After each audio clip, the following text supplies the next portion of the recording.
ఏం చేస్తున్నావు? School start అయినాయి, ఏం చేస్తున్నావు? అన్నం వండుతున్నావా? ఇవాళ నుంచి స్కూల్ స్టార్ట్, ఇక రోజు 4 గంటలకు లేవాలా,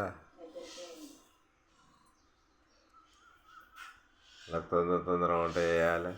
8:30 వరకే బస్సు వస్తూనే ఉంటుంది.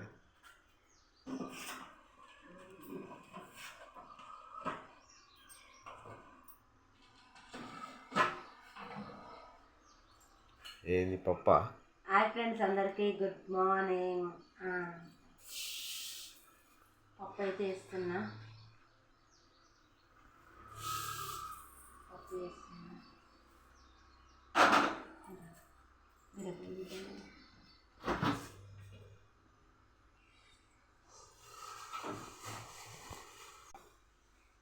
అందరికీ బాయ్. మా